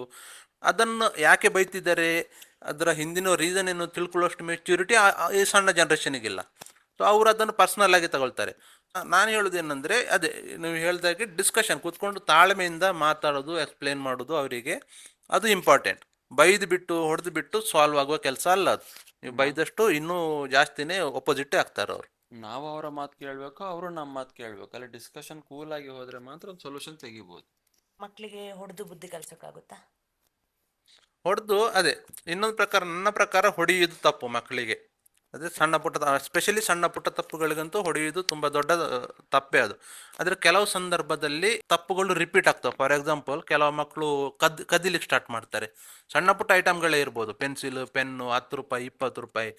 ಒಂದು ಸಲ 2 ಸಲ ಹೇಳಬೇಕು, ಇದು ತಪ್ಪು ಮಾಡಬೇಡ ಅಂತ. ಬಟ್ ಅದನ್ನೇ ರಿಪೀಟ್ ಆದಾಗ ಅಂಥ ಸಂದರ್ಭದಲ್ಲಿ ಹೊಡಿಯೋದು ಕೆಲವು ಸತಿ ಅನಿವಾರ್ಯ. ಅದು ಮಕ್ಕಳ ಮೇಲೆ ಡಿಪೆಂಡ್ ಆಗ್ತದೆ, ಅವರು ಮಾತಿಗೆ ಕೇಳ್ತಾರಾ ಅಥವಾ ಪೆಟ್ಟಿಗೆ ಕೇಳ್ತಾರಾ ಅನ್ನೋದು ಡಿಪೆಂಡ್ ಆಗ್ತದೆ. ಸೊ ಅದರ ಮೇಲೆ ಪೇರೆಂಟ್ಸ್ ಡಿಸೈಡ್ ಮಾಡಬೇಕಾಗ್ತದೆ. ಬಟ್ ಮೇನ್ ಇಂಪಾರ್ಟೆಂಟ್ಲಿ ಪೇರೆಂಟ್ಸ್ ಸರಿ ಇರಬೇಕು. ಪೇರೆಂಟ್ಸೇ ಜಗಳ ಮಾಡಿಕೊಂಡು ತಾಳ್ಮೆ ಇಲ್ಲದೆ ಎಲ್ಲದಕ್ಕೂ ಬೈಕೊಂಡು ಎಲ್ಲದಕ್ಕೂ ಹೊಡ್ಕೊಂಡು ಇದ್ದರೆ ಮಕ್ಕಳು ಕೂಡ ಅದೇ ರೀತಿ ಆಗ್ತಾರೆ. ಅದಕ್ಕೊಂದು ಆದ್ರೂ ಚೈಲ್ಡ್ಹುಡ್ ಟ್ರಾಮಾ ಉಂಟಲ್ಲ, ಪೇರೆಂಟ್ಸ್ ಜಗಳದಿಂದ ಅದು ತುಂಬಾ ಎಫೆಕ್ಟ್ ಆಗುತ್ತೆ ಮಕ್ಕಳದ್ದು ಮೆಂಟಾಲಿಟಿಗೆ. ಪೇರೆಂಟ್ಸೇ ಕರೆಕ್ಟ್ ಇಲ್ಲ ಅಂದ್ರೆ ಮಕ್ಕಳು ಹೇಗೆ ಕರೆಕ್ಟ್ ಆಗ್ತಾರೆ? ಫಸ್ಟ್ ನಾವು ಸರಿ ಇರ್ಬೇಕು ಅಂತ ಹೇಳ್ತೀರಿ ಅಲ್ವಾ? ಹೌದು. ಸಣ್ಣ ಜನ್ರೇಷನ್ನನ್ನು ಅವ್ರು ಸಣ್ಣವರನ್ನು 15-20 ವರ್ಷದವರು ಆ ಜನ್ರೇಷನ್ ಜೆನ್ಜಿ ಅಂತ ಹೇಳ್ತಾರೆ. ಬರೀ ಅವರನ್ನು ದೂರಿಸೋ ಪ್ರಯೋಜನ ಇಲ್ಲ. ಅವರದ್ದು ಅಷ್ಟು ಮೆಚ್ಯೂರಿಟಿ ಇರುವ ಏಜ್ ಅಲ್ಲ ಅದು. ಮೆಚ್ಯೂರಿಟಿ ಬರಬೇಕಂದ್ರೆ ಅಟ್ಲೀಸ್ಟ್ 20-25 ವರ್ಷ ಆದರೂ ಆಗಬೇಕು.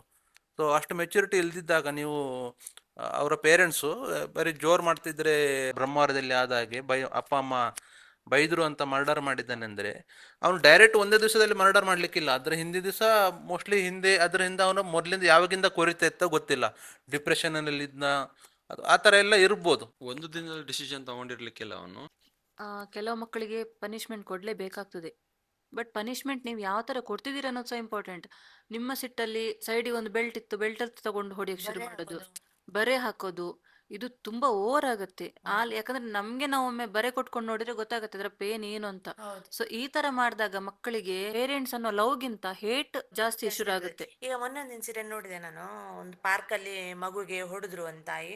ಆ ಮಗು ತಾಯಿಗೆ ವಾಪಸ್ ಹೇಳ್ತು, ನೀನು ಮುದುಕಿ ಆದ್ಮೇಲೆ ನಿಂಗೆ ಬಡಿತೀನಿ ನಾನಂತ.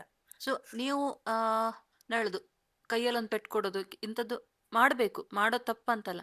ಬಟ್ ಒಂದು ಅರ್ಧ ಗಂಟೆ ಆದ್ಮೇಲೆ ನೀವು ಅದನ್ನು ಎಕ್ಸ್ಪ್ಲೇನ್ ಮಾಡಬೇಕು, ಏನಕ್ಕೆ ಆ ಥರ ರಿಯಾಕ್ಟ್ ಮಾಡಿದ್ದೀರಿ, ಸೊ ಅವ್ನು ಮಾಡಿರೋ ತಪ್ಪೇನು ಅಂತ ಎಕ್ಸ್ಪ್ಲೇನ್ ಮಾಡಿದ್ರೆ ಅವನಿಗೆ ಅರ್ಥ ಆಗತ್ತೆ. ಆ ಕೂಲಾಗಿ ಮಾತಾಡೋದು ಅಷ್ಟೇ ಇಂಪಾರ್ಟೆಂಟ್. ನೀವು ಪನಿಷ್ ಮಾಡಿರೋದು ತಪ್ಪಂತ ಹೇಳಲ್ಲ, ಆದರೆ ನೆಕ್ಸ್ಟ್ ಅದನ್ನು ಎಕ್ಸ್ಪ್ಲೇನ್ ಮಾಡಿದ್ರೆ ಮಕ್ಕಳಿಗೆ ಗೊತ್ತಾಗುತ್ತೆ, ಓ ನಾನು ಈ ತಪ್ಪು ಮಾಡಿದ್ದಕ್ಕೆ ಇವ್ರು ಮಾಡಿರೋದಂತ. ಅದ್ಬಿಟ್ಟು ಹೊಡಿತಾರೆ, ಎಕ್ಸ್ಪ್ಲೇನ್ ಮಾಡಕ್ ಹೋಗಲ್ಲ, ಮಾತಾಡಕ್ ಹೋಗಲ್ಲ. ಬೈಯೋದು ಅಷ್ಟೇ. ಕೆಲವು ಮಕ್ಕಳಿಗೆ ಏನೇನೋ ವರ್ಡ್ಸ್ ತಗೊಂಡು ಬೈತಿರ್ತಾರೆ, ಅದು ಅವ್ರಿಗೆ ಮನ್ಸಿಗೆ ನಾಟತ್ತೆ. ಈ ದೇಹಕ್ಕೆ ನಾಟೋದಕ್ಕಿಂತ ಮನ್ಸಿಗೆ ನಾಟೋದು ಇನ್ನೂ ಜಾಸ್ತಿ ಅಂತ ಹೇಳ್ತಾರಲ್ಲ, ಆ ಥರನು ಮಕ್ಕಳು ತಗೊಳ್ತಾರೆ. ಸೊ ಅದನ್ನ ನಾನು ಹೇಳುದು ಮತ್ತೆ ಸಮಾಧಾನವಾಗಿ ಅವ್ರಿಗೆ ಅರ್ಥ ಮಾಡಿಸಿ ಅಂತ ಹೇಳುದು ನಾನು. ಅಂದ್ರೆ 4-5 ವರ್ಷದ ಒಳಗಿನ ಮಕ್ಕಳಿಗೆ ಹೊಡೆಯೋದು ತಪ್ಪು. 5-6 ವರ್ಷದ ನಂತರ ಮಕ್ಕಳಿಗೆ ಒಂದು ಏಟು ಅಥವಾ 2 ಏಟು ನಿಧಾನಕ್ಕೆ ಹೊಡೆಯೋದ್ರ ತಪ್ಪಿಲ್ಲ. ಯಾಕೆಂದ್ರೆ ಅವಾಗ ಸ್ವಲ್ಪ ಅವರಿಗೆ ಬುದ್ಧಿ ಬರ್ತಾ ಇರುತ್ತೆ. ಆ ಟೈಮಲ್ಲಿ ಏನ್ ಮಾಡ್ಬೇಕು ಏನ್ ಮಾಡ್ಬಾರ್ದು ಅನ್ನೋ ಆಲೋಚನೆ ಕೂಡ ಅವ್ರಿಗೆ ಗೊತ್ತಿರ್ತದೆ. 5 ವರ್ಷದಕ್ಕಿಂತ ಕೆಳಗೆ ಅಥವಾ 4 ವರ್ಷಕ್ಕಿಂತ ಕೆಳಗೆ ಮಕ್ಳು ಹೊಡೆಯೋದಂತ ತುಂಬಾ ತಪ್ಪು. ಯಾಕಂದ್ರೆ ಆ ಮಕ್ಳಿಗೆ ಏನು ಗೊತ್ತಿರೋದಿಲ್ಲ, ಮುಗ್ಧ ಮನಸ್ಸು ಅಂತ ಹೇಳೋ ತರನೇ ಇರ್ತಾರೆ. ಒಂದು ಪೇರೆಂಟಿಂಗ್ ಮಿಸ್ಟೇಕ್ ಅಂತ ಆಯ್ತು, ಮತ್ತೊಂದು ಸೋಷಿಯಲ್ ಮೀಡಿಯಾದ್ದು ಇನ್ಫ್ಲೂಯೆನ್ಸ್, ಹೌದು, ಪಿಯರ್ ಗ್ರೂಪ್ಸ್, ಫ್ರೆಂಡ್ಸ್. ಆಮೇಲೆ ಅವರಿಗೆ ಸಣ್ಣದ್ರಿಂದ ಕಷ್ಟ ಗೊತ್ತಿಲ್ಲ ಅಂತ ನಾನು ಅಂದ್ಕೊಳ್ತೀನಿ. ಈಗ ಸಣ್ಣ ಪುಟ್ಟ ಕೆಲಸ ಮಾಡಿಸಿ ಅವರ ಕಡೆಯಿಂದ ನಿಂಗೆ ಇದು ಕೆಲ್ಸ, ಈಗ ಮನೆ ಕೆಲಸ ಆಗಿರ್ಬೋದು, ನೆಲ ಒರೆಸು, ಕಸ ಗುಡಿಸು, ಪಾತ್ರೆ ತೊಳಿ, ಇಂಥದ್ದೆಲ್ಲ ಹೇಳಿಕೊಟ್ಟು ಡೈಲಿ ಬೇಸಿಸ್ ಅಲ್ಲಿ ಮಾಡಿಸಿದವಾಗ ಅವರಿಗೆ ತಾಳ್ಮೆ ಬರ್ತದೆ. ಅದು ಹೇಗೆ ಮಾಡ್ತಿದ್ದೀನಿ ಅಂತ ಬರ್ತದೆ. ಅದಕ್ಕೆ ರಿಯಾಕ್ಟ್ ಆಗಿ ಅವ್ರಿಗೆ ಏನು ಕೇಳ್ತಾರೋ ಅದನ್ನು ಕೊಡಿಸೋದು. ಇಷ್ಟೆಲ್ಲ ಕೆಲಸ ಮಾಡಿದ್ರೆ ನಿಂಗೆ ಇಂಥದನ್ನು ಕೊಡಿಸ್ತೇನೆ, ನಿಂಗೆ ಕೇಳಿದ್ದೆಲ್ಲ ಇದು ಕೊಡಿಸ್ತೇನೆ ಅಂತ ಹೇಳುವಾಗ ಅವರಿಗೆ ಆ ಮಾಡಿರೋ ಫಲ ಆ ವಸ್ತು ಸಿಗ್ತಾ ಉಂಟು ಅನ್ನೋದು ಬರುತ್ತೆ. ಈಗ ಅಷ್ಟು ಕಾಸ್ಟ್ಲಿ ಐಫೋನ್ ಅವ್ನು ಕೇಳ್ತಾ ಇದ್ದಾನೆ ಅಂತ ಹೇಳಿದ್ರೆ ಅದರ ವ್ಯಾಲ್ಯೂ 1 ಲಕ್ಷವರೆಗೆ ಇದೆ ಅಂತಂದ್ರೆ ಆ 1 ಲಕ್ಷದ ವ್ಯಾಲ್ಯೂ ಅವನಿಗೆ ಗೊತ್ತುಂಟಾ? ಅದು ನಾವು ತಿಳ್ಕೊಬೇಕಾದ್ರೆ, ಅಂದ್ರೆ ಅಷ್ಟು ಬೇಗ ಅವ್ನು ಸುಸೈಡ್ ಮಾಡ್ಕೋಬೇಕಾದ್ರೆ ಅಂತ ಬೀಳ್ಬೇಕಾದ್ರೆ ಅವನು ಏನ್ ಡಿಸೈಡ್ ಮಾಡಿರ್ತಾನೆ, ಏನ್ ಥಿಂಕ್ ಮಾಡಿರ್ತಾನೆ, ಅದು ತುಂಬಾ ಇಂಪಾರ್ಟೆಂಟ್. ಅಂದ್ರೆ ಸಣ್ಣದಿಂದ ಕೇಳಿದೆಲ್ಲ ಕೊಡ್ಸಿ ಕಡೆಗೆ ಅವರಿಗೆ ಅದು ಕೊಡ್ಸಲ್ಲ, ಅಮೌಂಟ್ ಮ್ಯಾಟ್ರ್ ಆಗಲ್ಲ, ಅಲ್ಲಿ ಕೊಡ್ಸಲ್ಲ ಅನ್ನೋದು ತಗೊಳಕ್ಕಾಗಲ್ಲ ಅವರಿಗೆ. ಹೌದು ಹೌದು. ನಾವೀಗ ಫಾರ್ ಎಕ್ಸಾಂಪಲ್ ನಾವು ಕಾಲೇಜಲ್ಲಿದ್ದಾಗ ಎಲ್ಲ ನಾವು ರಜೆ 2-3 ತಿಂಗಳು ರಜೆ ಸಿಗ್ತಿದ್ವಿ 1 ವರ್ಷ ಆದಮೇಲೆ. ಆವಾಗ ಕೆಲ್ಸಕ್ಕೆ ಹೋಗ್ತಿದ್ವಿ. ಕೆಲ್ಸಕ್ಕೆ ಹೋಗಿ 2 ತಿಂಗಳು 3 ತಿಂಗಳು ಅಲ್ಲಿ ಪ್ರೆಸ್ಸಲ್ಲಿ ಅಥವಾ ಎಲ್ಲ ಸಣ್ಣ ಪುಟ್ಟ ಕೆಲಸ, ಕ್ಯಾಟ್ರಿಂಗ್, ಈ ಥರ ಎಲ್ಲ ಸುಮಾರು ಕೆಲಸ ಮಾಡಿ ಆ ಬಂದ ದುಡ್ಡಲ್ಲಿ ನಮ್ಮದು ಸ್ಕೂಲ್ ಫೀಸು, ಒಂದು ಡ್ರೆಸ್ಸು ತಗೊಳ್ತಿದ್ವಿ. ಈಗ ಅದೇ ಹುಡುಗನ ಎಕ್ಸಾಂಪಲ್ ತಗೊಂಡ್ರೆ, ಈಗ ಅವನಿಗೆ ಐಫೋನ್ ಬೇಕು ಅಂತಿದ್ರೆ ನಿಂದು 2-3 ತಿಂಗಳು ರಜೆ ಇದ್ದಾಗ ಎಲ್ಲಾದರೂ ಜಾಯಿನ್ ಆಗು ಟೆಂಪರರಿ ಜಾಬ್ಗೆ, ಅದರಲ್ಲಿ ಬಂದ ದುಡ್ಡಲ್ಲಿ ತಗೋ. ಈ ಥರ ಎಕ್ಸ್ಪ್ಲೈನ್ ಮಾಡೋದು, ಅಥವಾ ಇದೇ ಒಂದು ಎಕ್ಸಾಂಪಲ್ ಅಲ್ಲಲ್ಲ, ಈ ಥರ ಬೇರೆ ಬೇರೆ ರೀತಿಯಲ್ಲಿ ಮಕ್ಕಳು ಹೇಗೆ ಕೇಳ್ತಾರೆ ಹಾಗೆ ಹೇಳ್ಬೋದು. ಮತ್ತು ಇನ್ನೊಂದು ಹೇಳೋದೇನೆಂದರೆ, ನಾರ್ಮಲಾಗಿ ನಾನು ಜಾಸ್ತಿ ಮಾತಾಡೋದಿಲ್ಲ, ಬಟ್ ಈ ವಿಷಯದಲ್ಲಿ ಮಾತಾಡ್ತಿರೋದು ಯಾಕಂದರೆ ಇದು ಸ್ವಲ್ಪ ನಮ್ಮ ಫ್ಯೂಚರ್ ಜನ್ರೇಷನ್ನ ವಿಷಯ. ಈಗ ನಾವೇನು ಅಚೀವ್ಮೆಂಟ್ ಮಾಡೋದು, ನಮ್ಮ ತಂದೆ ತಾಯಿ ಮಾಡೋದು ಆಲ್ರೆಡಿ ಆಗೋಯ್ತು, ನಾವೇನು ಮಾಡೋದಿದ್ರು ಇನ್ನು ನಮ್ಮಿಂದ ಜಾಸ್ತಿ ಅಚೀವ್ಮೆಂಟ್ ಆಗೋದಿಲ್ಲ. ಬಟ್ ಈಗ ನಮ್ಮ ಫ್ಯೂಚರ್ ಜನ್ರೇಷನ್ ಏನಿದೆ ಅದು ತುಂಬ ಇಂಪಾರ್ಟೆಂಟ್. ಸೊ ಅದರ ಬಗ್ಗೆ ಮಾತಾಡೋದು, ಅವೇರ್ನೆಸ್ಸು ತುಂಬ ಇಂಪಾರ್ಟೆಂಟ್. ಫಾರ್ ಎಕ್ಸಾಂಪಲ್ ನಮ್ಮದೇ ಎಕ್ಸಾಂಪಲ್ ಹೇಳೋದಾದರೆ, ಸಲ ಮಕ್ಕಳಿಗೆ ಬೈತೀವಿ ಸಿಟ್ಟಲ್ಲಿ, ಓಕೆನಾ. ಫಾರ್ ಎಕ್ಸಾಂಪಲ್ ಮೊನ್ನೆ ಎಂಥದ್ದು ಒಂದು ಐಟಮ್ ಯಾರೋ ತೆಗೆದದ್ದಕ್ಕೆ ನಾನು ಮಗಳಿಗೆ ಚೀಕಿಗೆ ಒಂದು ಜೋರು ಮಾಡಿದೆ, ಸ್ವಲ್ಪ ವಾಯ್ಸ್ ರೈಸ್ ಮಾಡಿದೆ. ಸೊ ಆಮೇಲೆ ಅವಳಿಗೆ ಅದು ನಾನಲ್ಲ ಅಂತ, ಅದು ಯಾರೋ ಬೇರೆ ತೆಗೆದಿರ್ತಾರೆ. ಸೊ ಆವಾಗ ಏನಾಗ್ತದೆ ಅಂದರೆ ನಾವು ಆಯ್ತಾ ನೀನಲ್ವಾ ಆಯ್ತಾ ಅಂತ ಹೇಳಿ ಸುಮ್ಮನಿರೋದಲ್ಲ ಅಲ್ಲಿ ಅವರಿಗೆ. ಯಾಕಂದರೆ ನಾವು ಆಲ್ರೆಡಿ ಜೋರು ವಾಯ್ಸ್ ರೇಸ್ ಮಾಡಿರೋದ್ರಿಂದ ಬೇಜಾರಾಗಿರ್ತದೆ ಅವರಿಗೆ. ಸೊ ಆವಾಗ ಅಲ್ಲಿ ನಾವು ದೊಡ್ಡವರಾಗಿದ್ರು ಸಹ ಅವ್ರ ಹತ್ರ ಸಾರಿ ತಪ್ಪಾಯಿತು, ನೀನು ಮಾಡಿದ್ದಲ್ಲ, ಗೊತ್ತಿರಲಿಲ್ಲ ನನಗೆ, ಅಲ್ಲಿ ಕ್ಷಮೆ ಕೇಳೋದು ಇಂಪಾರ್ಟೆಂಟ್ ದೊಡ್ಡವರಾದರೂ ಸಹ. ಯಾಕಂದರೆ ಮಕ್ಕಳು ದೊಡ್ಡವರನ್ನು ನೋಡಿನೇ ಕಲಿಯೋದು. ನೀವು ಕ್ಷಮೆ ಕೇಳಲಿಲ್ವ, ಅವರು ಕೂಡ ಮಕ್ಕಳು ಕೂಡ ತಪ್ಪು ಮಾಡಿ ಬೇರೆಯವ್ರ ಹತ್ರ ಕ್ಷಮೆ ಕೇಳೋದಿಲ್ಲ, ತಂದೆ ತಾಯಿನ ನೋಡಿನೇ ಕಲಿಯೋದು. ಸೊ ತಂದೆ ತಾಯಿ ಕೂಡ ಪೇರೆಂಟ್ಸ್ ಕೂಡ ತಪ್ಪು ಮಾಡಿದಾಗ ಗೊತ್ತಿದ್ದೋ ಗೊತ್ತಿಲ್ಲದೇನೋ ಮಕ್ಕಳ ಹತ್ರ ಕ್ಷಮೆ ಕೇಳಬೇಕು. ಅದು ಇಂಥದ್ದಲ್ಲಿ ಗೊತ್ತಾದಾಗ ಅವರಿಗೆ ಆ ನೋವೇನಾಗಿರ್ತದೆ, ನಿಮ್ಮ ಜೋರು ಮಾಡಿರೋದ್ರಿಂದ ಅವ್ರ ಮನಸ್ಸಲ್ಲಿ ನೋವೇನಾಗಿರ್ತದೆ ಅದು ಹೊರಟೋಗ್ತದೆ. ನೀವು ಕ್ಷಮೆ ಕೇಳಲಿಲ್ಲ ಅಂದರೆ ಆಯ್ತು ನೀನಲ್ವ ಹೋಗಂದರೆ ಆ ನೋವು ಹಾಗೆ ಉಳಿದು ಬಿಡ್ತದೆ. ಇದೆಲ್ಲ ಚೈಲ್ಡ್ಹುಡ್ ಟ್ರಾಮಾ ಇದೇ ರೀತಿ ಡೈಲಿ ಆಗ್ತಾ ಹೋದರೆ ಚೈಲ್ಡ್ಹುಡ್ ಟ್ರಾಮಾ ಆಗೋದು ಅದರಿಂದ. ಮತ್ತೆ ಇನ್ನೊಂದು ಹೇಳ್ತಿರೋದು, ಈಗ ನಮ್ಮ ಸುತ್ತಮುತ್ತವೇ ನಾವು ನೋಡಿದೀವಣ್ಣ. ಇಬ್ರು ಮಕ್ಕಳು ಮೊಬೈಲ್ ನೋಡ್ತಾನೇ ಇರ್ತಾರೆ, ಅಮ್ಮ ಅಪ್ಪ ಅಲ್ಲೇ ಕೂತಿರ್ತಾರೆ, ಮಕ್ಕಳು ಮಾತೇ ಆಡಲ್ಲ, ಮೊಬೈಲಲ್ಲೇ ಮುಳುಗಿರ್ತಾರೆ. ಇದು ಈಗದ್ದು ಜನರೇಷನ್ ಅದು ರಿಯಾಲಿಟಿ ಆಕ್ಚುಲಿ. ಎಂತ ಹೇಳ್ತಿ? ಹೌದು, ಈಗ ಇದೆಲ್ಲ ವಿಷಯಗಳು ಹೇಳೋದು ಸುಲಭ, ಬಟ್ ಅಳವಡಿಸಿಕೊಳ್ಳೋದು ಸ್ವಲ್ಪ ಕಷ್ಟ. ನಮಗೆ ಆದರೂ ಸಹ ನಮಗೆ ವಿಷಯ ಗೊತ್ತಿರ್ತದೆ, ಬಟ್ ನಮ್ಮ ಜೀವನದಲ್ಲಿ ಅಳವಡಿಸಿಕೊಳ್ಳೋದು ಸಹ ಪ್ರಯತ್ನ ಪಡಬೇಕು ಹೇಳೋದು. ನಾವು ಅವೇರ್ನೆಸ್ ಇದ್ದರೆ ಅಟ್ಲೀಸ್ಟ್ ನಮಗೆ ವಿಷಯ ಗೊತ್ತಿದ್ರೆ ಈ ಥರ ಎಲ್ಲ ಆಗ್ತುಂಟು, ಇದು ಆಗಬಾರ್ದು ಅಂತಿದ್ದಾಗ ನಾವು ಇಂಪ್ರೂವ್ ಆಗೋದಕ್ಕೆ ಒಂದು ಚಾನ್ಸ್ ಇರ್ತದೆ. ನಾವೀಗ 30-35 ವರ್ಷ ಆದರೂ ಸಹ ನಮಗೆ ಎಲ್ಲ ಗೊತ್ತುಂಟಂತ ನಾವು ಕೂತ್ರೆ ಇಂಪ್ರೂವ್ ಆಗುವ ಮನಸ್ಥಿತಿ ಇಲ್ಲ ಅಂದರೆ ಅದು ಅದು ಮಕ್ಕಳ ಮೇಲೆ ಪರಿಣಾಮ ಬೀಳ್ತದೆ. ನಾವು ಕೂಡ ನಮ್ಮನ್ನು ಪ್ರತಿದಿನ ಇಂಪ್ರೂವ್ ಮಾಡ್ಕೊಳ್ಳಿಕ್ಕೆ ನೋಡಬೇಕು, ಅಪ್ಡೇಟ್ ಆಗ್ತಾ ಇರಬೇಕು. ಅಪ್ಡೇಟ್ ಆಗ್ತಿರ್ಬೇಕು. ಮಕ್ಕಳಿಂದ ಕಲಿಯೋದು ಜಾಸ್ತಿ ಇದೆ. ಮಕ್ಕಳಿಂದನೂ ಕಲಿಬೇಕು. ಈಗ ಸೋಷಿಯಲ್ ಮೀಡಿಯಾದನ್ನು ಬರೀ ಸೋಷಿಯಲ್ ಮೀಡಿಯಾದ ದೂರಿ ಪ್ರಯೋಜನ ಇಲ್ಲ. ಸೋಷಿಯಲ್ ಮೀಡಿಯಾ ರೀಸನ್ ಹೌದು, ಬಟ್ ಅದನ್ನು ನಾವು ಕಲಿತು ಸೋಷಿಯಲ್ ಮೀಡಿಯಾನು ಒಳ್ಳೆ ರೀತಿಯಲ್ಲಿ ಯೂಸ್ ಮಾಡೋದು ಕೂಡ ಇಂಪಾರ್ಟೆಂಟ್. ಫಾರ್ ಎಕ್ಸಾಂಪಲ್ ಹೇಳ್ತೇನೆ, ಈಗ ನಾವು ನಮ್ಮ ಮಕ್ಕಳಿಗೆ ಸಹ ಒಂದೊಂದು ಸಲ ಮೊಬೈಲ್ ಕೊಡ್ತೇವೆ, ಅನಿವಾರ್ಯ ಅದು. ಈಗ ನೀವು ಮೊಬೈಲೇ ಕೊಡೋದಿಲ್ಲ ಹೇಳಲಿಕ್ಕೆ ಸಾಧ್ಯ ಇಲ್ಲ. ಯಾಕಂದರೆ ಈಗ ಅವ್ರು ಸ್ಕೂಲಿಗೆ ಹೋದಾಗ ಅವ್ರ 4 ಜನ ಫ್ರೆಂಡ್ಸ್ ಹೇಳ್ತಾರೆ, ನಾನು ನಿನ್ನೆ ಮೊಬೈಲಲ್ಲಿ ಇದು ನೋಡಿದ್ದೆ ಅದು ನೋಡಿದೆ. ಬಟ್ ಇವರು ಒಬ್ಬರಿಗೆ ಅನಿಸಿದಾಗ, ನನಗೆ ಮಾತ್ರ ಇಲ್ಲ ಮನೆಯಲ್ಲಿ ಮೊಬೈಲ್ ಅನಿಸಿದಾಗ ಅವ್ರಿಗೆ ಅದು ಯಾಕೆ ಕೊಡ್ತಿಲ್ಲ ಅನ್ನೋದಕ್ಕಿಂತ ನನಗೆ ಇಲ್ಲ ಅನ್ನೋದು ಅದೊಂದೇ ಇರ್ತದೆ ಮನಸ್ಸಲ್ಲಿ, ಕೂತ್ಕೊಂಡು ಬಿಡ್ತದೆ ಅದು. ಸೊ ಅದನ್ನು ಅವಾಯ್ಡ್ ಮಾಡೋದಕ್ಕಿಂತ ಮೊಬೈಲ್ ಕೊಡಿ, ಆದರೆ ಲಿಮಿಟಲ್ಲಿ ಕೊಡಿ. ಮತ್ತು ಕೊಟ್ಟಾಗ ಫಾರ್ ಎಕ್ಸಾಂಪಲ್ ನಾವೀಗ ಯೂಟ್ಯೂಬ್ ಕೊಡೋದಾದರೆ ಕಿಡ್ಸ್ ಎಜುಕೇಷನಲ್ ವೀಡಿಯೋಸ್ ಅಂತ ಒಂದು ಸರ್ಚ್ ಹಾಕ್ಬಿಟ್ಟು ಕೊಡೋದು. ಒಂದು 4-5 ಚಾನೆಲ್ ಒಳ್ಳೆ ಎಜುಕೇಷನಲ್ ಚಾನೆಲ್ಸ್ ಇರ್ತದೆ, ಅದನ್ನು ಸಬ್ಸ್ಕ್ರೈಬ್ ಮಾಡಿ ಅದನ್ನು ಕೊಡೋದು. ಸೊ ಕೊಟ್ಟಾಗ ನೋಡ್ತಿದ್ರು ಸಹ ಕೂಡ ಮೊಬೈಲ್ ಒಂದು 10-15 ನಿಮಿಷ ನೋಡಿದ್ರು ಸಹ ಅದರಲ್ಲಿ ಒಳ್ಳೆ ಕಂಟೆಂಟೇ ಬರ್ತದೆ, ಬಿಟ್ಟರೆ ಮಕ್ಕಳಿಗೆ ಹೆಲ್ಪ್ ಆಗುವಂಥದ್ದು ವೇಸ್ಟ್ ಬ್ಯಾಡ್ದಿರೋ ಕಂಟೆಂಟ್ ಬರೋದಿಲ್ಲ. ಸೊ ಇದನ್ನು ಈ ರೀತಿ ಎಲ್ಲ ಪ್ಲ್ಯಾನ್ ಮಾಡಿಬಿಟ್ಟು ಪೇರೆಂಟಿಂಗ್ ಮಾಡ್ಬೋದು. ಸೊ ನಾವು ಕೂಡ ಅಪ್ಡೇಟ್ ಆಗಬೇಕು. ಈ ಟೈಮ್ ಚೇಂಜ್ ಆಗ್ತಿದ್ದಾಗೆ ಸೋಷಿಯಲ್ ಮೀಡಿಯಾಕ್ಕೆ ನಾವು ಜಾಸ್ತಿ ಯೂಸ್ ಮಾಡೋರಲ್ಲ. ನಮ್ಮ ಯಂಗ್ ಟೈಮಲ್ಲಿ ಇರಲಿಲ್ಲ, ಮೊಬೈಲ್ಸ್ ಇರಲಿಲ್ಲ, ಸೋಷಿಯಲ್ ಮೀಡಿಯಾಸ್ ಅಷ್ಟು ಇರಲಿಲ್ಲ. ಸೊ ನಾವು ಅಷ್ಟು ಯೂಸ್ ಮಾಡೋದಿಲ್ಲ. ಬಟ್ ಮಕ್ಕಳಿಗೆ, ಇವಾಗಿನ ಮಕ್ಕಳಿಗೆ ಅದನ್ನು ಅವಾಯ್ಡ್ ಮಾಡ್ಲಿಕ್ಕೆ ಸಾಧ್ಯ ಇಲ್ಲ ಏನು.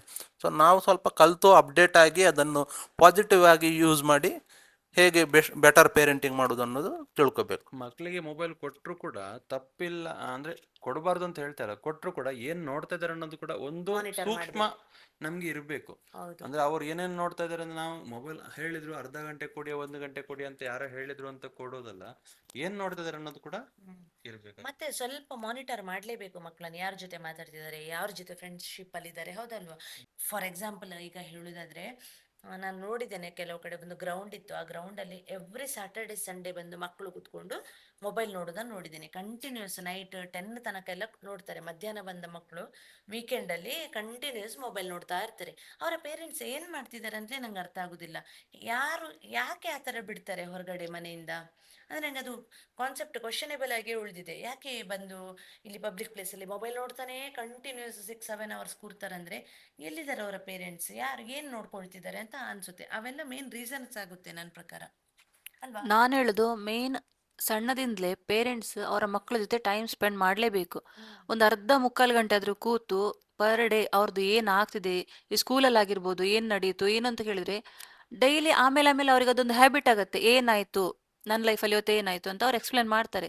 ಅವಾಗ ಅವ್ರಿಗೊಂದು ಕ್ಲಾರಿಟಿ ಇರ್ತದೆ. ಪ್ಲಸ್ ಆ ಪೇರೆಂಟ್ಸ್ ಮತ್ತೆ ಮಕ್ಕಳ ಜೊತೆ ಒಂದು ಬಾಂಡ್ ಬೆಳೆದಿರ್ತದೆ, ಫ್ರೆಂಡ್ಶಿಪ್ ಬಾಂಡ್ ಆ ತರ.